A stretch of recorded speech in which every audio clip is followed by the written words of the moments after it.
Assalamualaikum warahmatullahi wabarakatuh. Innal hamdalillah nahmaduhu wa nasta'inuhu wa nastaghfiruh wa na'udzubillahi min syururi anfusina wa min sayyiati a'malina. Subhanaka la ilma lana illa ma 'allamtana innaka antal alimul hakim. Asyhadu an la ilaha illallah wa asyhadu anna Muhammadar Rasulullah. Allahumma shalli ala Muhammad wa ala ali Muhammad. Alhamdulillah wa syukurillah, sudah menjadi satu kebiasaan kita ketika kita bangun tidur dan pertama kali yang kita ucapkan dari mulut kita adalah Alhamdulilladzi ahyana ba'da ma amatana wa ilahin nusyur. Segala puji bagi Allah yang telah menghidupkan kami setelah mematikan kami, dan kepadanya lah kami dibangkitkan. Sesungguhnya ana wa antum jika banyak-banyak bersyukur kepada Allah tentunya, maka salah satu faedah syukur itu ialah bisa meredam rasa kiber dan takabur atas segala kelebihan yang kita punyai.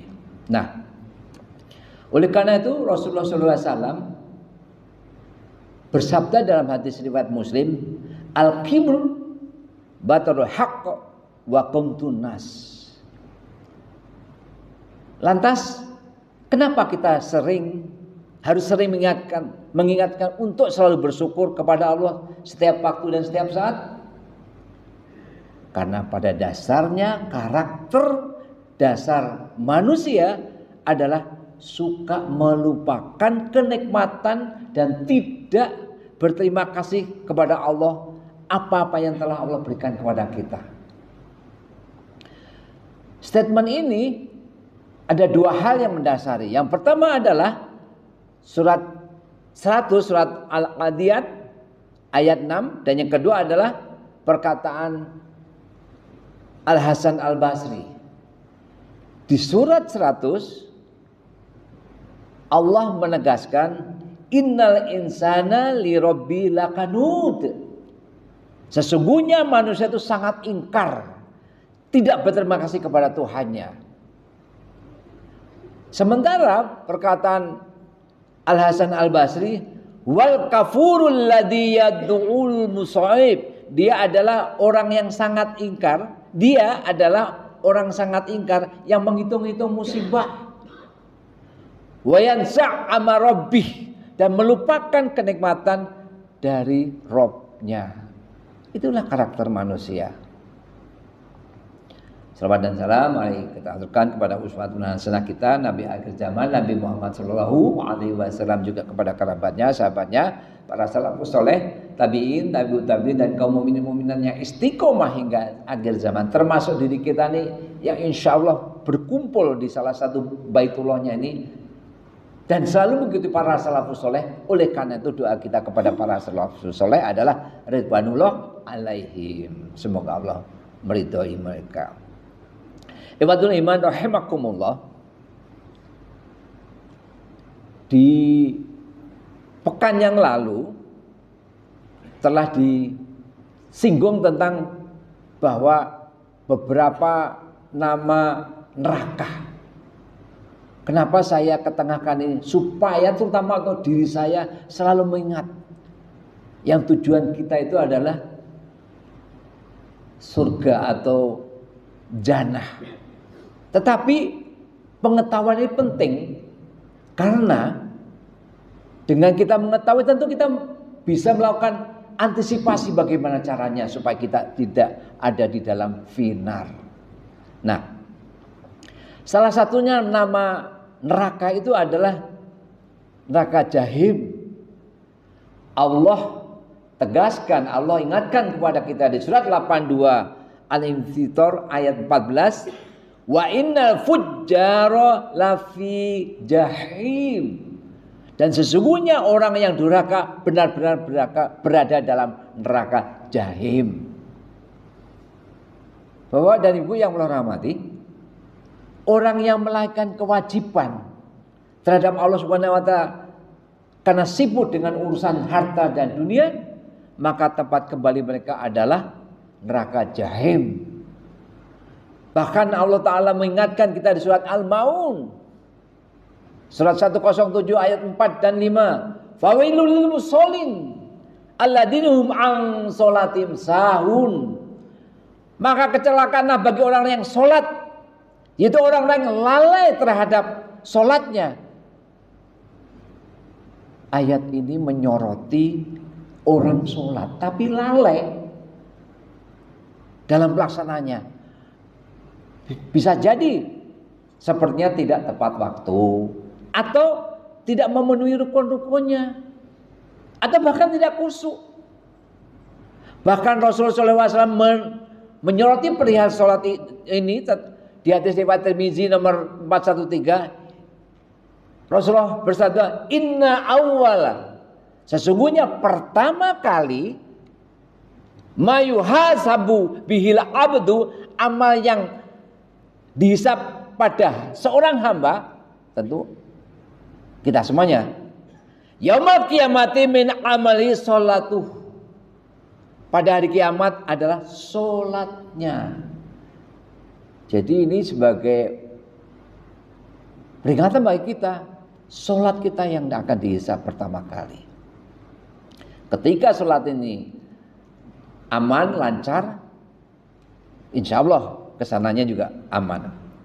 Nah, poinnya adalah sabda Nabi SAW dalam hadis riwayat Bukhari nomor 6008. Rasulullah bersabda juga menegaskan, wasallau kama raaitumuni usolli.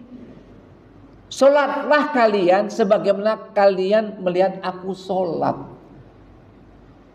Kalau ada pertanyaan, Rasulullah kan tidak ada, tapi dulu ada ulama rasyidin, tabi'in, tabi'in dan para ulama sehingga sampai sekarang yang kita diajarkan. Jemaah pencinta ilmu syar'i rahimakumullah. Kalau tadi telah disinggung neraka jahim, maka ada yang lain ini adalah neraka jahanam.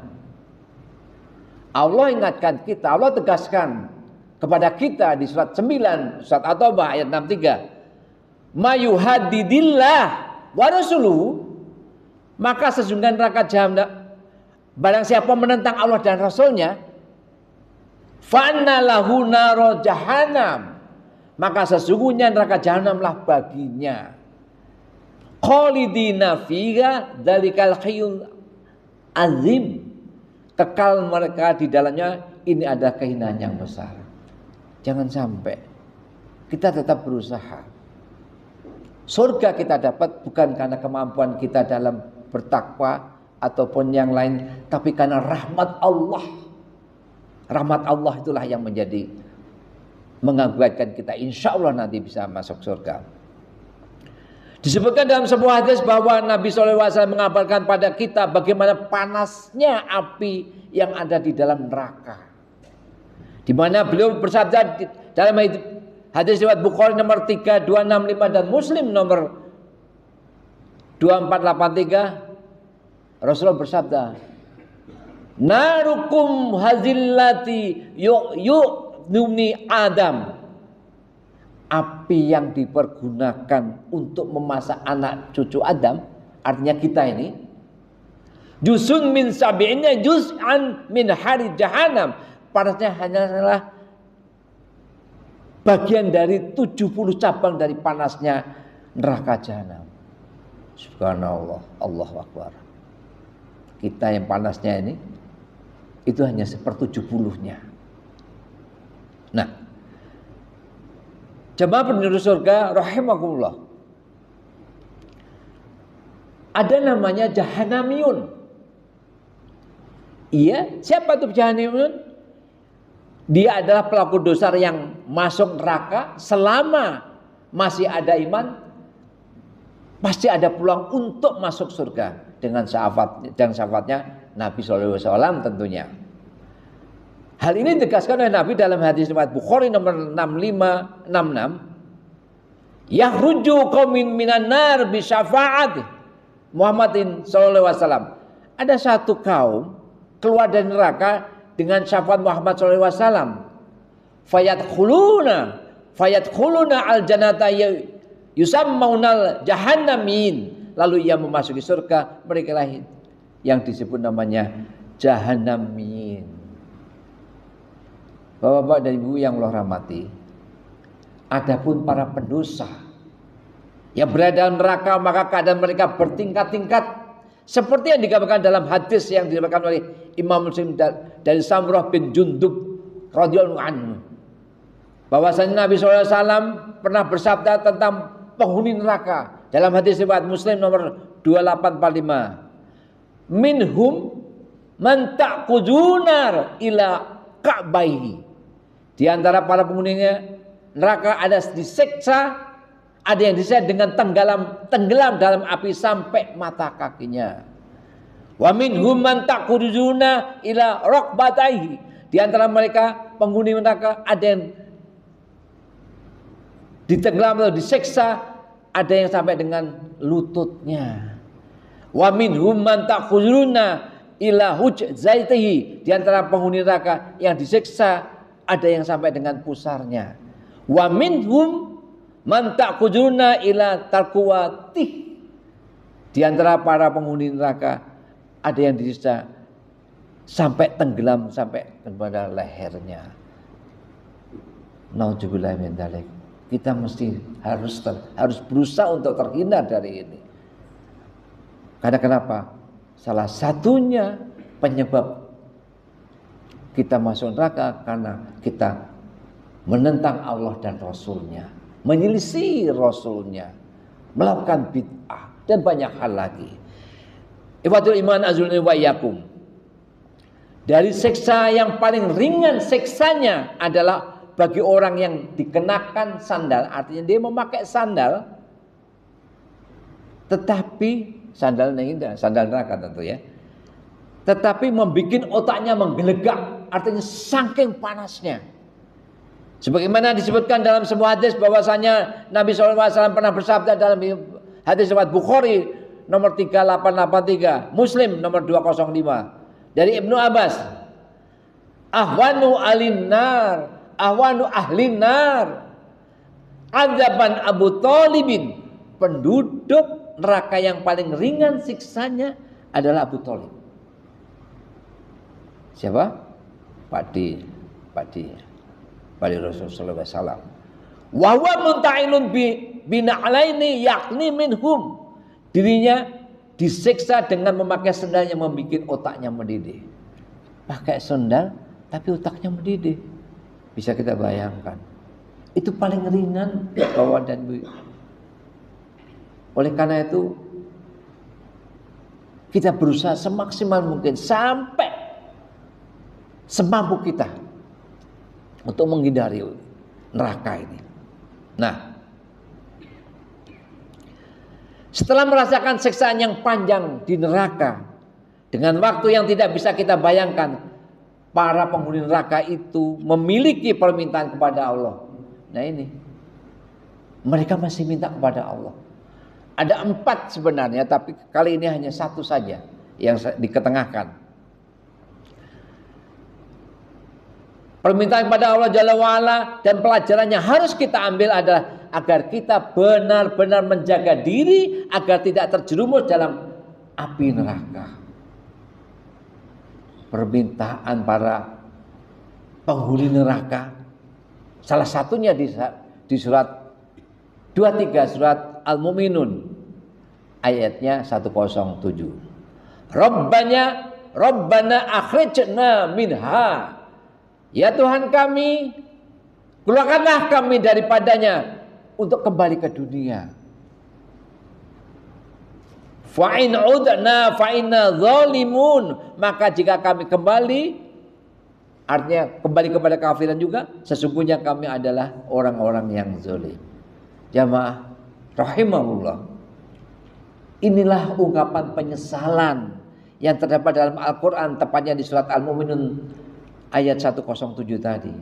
Ayat ini menggambarkan penyesalan orang-orang kafir yang telah berada di neraka dan memohon untuk dikembalikan ke dunia agar dapat memperbaiki amal perbuatan mereka. Tapi apa? Udah tidak mungkin lagi. Mereka berjanji tidak akan mengulangi perbuatan buruk mereka jika diberi kesempatan kedua. Dan jika mereka tetap melakukannya, mereka mengaku bahwa mereka adalah orang-orang yang zalim. Bapak dan Ibu yang Allah rahmati, di dalam ayat ini penduduk neraka meminta dan memohon kepada Allah Ta'ala agar dikeluarkan dari neraka, karena saking beratnya siksa dan azab neraka. Maka Rasulullah mengingatkan kita di hadis riwayat Muslim nomor 361, inna adna ahlin nar azaban, sesungguhnya azab yang paling rendah dari penduduk neraka seperti yang tadi, yanta'ilu bina'laini min narin, seseorang memakai kedua sandalnya dari neraka, dimahuh min harorti na'laihi, otaknya pun melepuh karena panas kedua sandal tersebut. Sehingga Bapak-bapak dan Ibu yang Allah rahmati, pantaslah mereka meminta kepada Allah Ta'ala agar dikeluarkan dari neraka. Tapi apa yang terjadi? Karena saking dasarnya azab neraka, akan tapi Allah menjawab permohonan mereka dengan firman-Nya di surat Al-Mu'minun juga ayat 108. Qalaqsa'u fiha wala tukallimun, tinggallah dengan hina di dalamnya dan janganlah kamu berbicara dengan aku. Penting untuk diingat Bapak Ibu semuanya, bahwa setiap orang memiliki kesempatan untuk bertaubat dan kembali kepada jalan yang benar dengan memohon ampunan kepada Allah dan memperbaiki diri. Seorang muslim dapat terhindar dari siksa neraka dan meraih rahmatnya. Terakhir, pilihan di tangan kita. Kita mau ikut hizbus syaitan atau hizbullah. Seperti di surat 58 ayat 19. Hizbus syaitan itu adalah humul kasirun, golongan orang yang rugi. Kelompok setan, pengikut setan itu adalah humul kasirun, orang yang rugi. Sementara di surat 5 ayat 56, hizbullah, pengikut Allah adalah humul ghalibun, pasti menang. Untuk itu mari kita sama-sama berusaha untuk selalu meningkatkan iman dan takwa kita. Dan kenapa? Karena takwa adalah perbekalan yang paling baik. Wa tazawwadu fa inna ghairu zadi taqwa. Semoga bermanfaat terutama untuk hamba yang dhaif ini. Al-haqqu min rabbika fala takunanna minal mumtarin, benar Rabbmu dan janganlah kamu termasuk orang yang ragu-ragu. Mari kita tutup dengan doa kafaratul majelis. Subhanallahumma wa bihamdihi asyhadu an la ilaha illa anta astaghfiruka wa atubu ilaik. Assalamualaikum warahmatullahi wabarakatuh.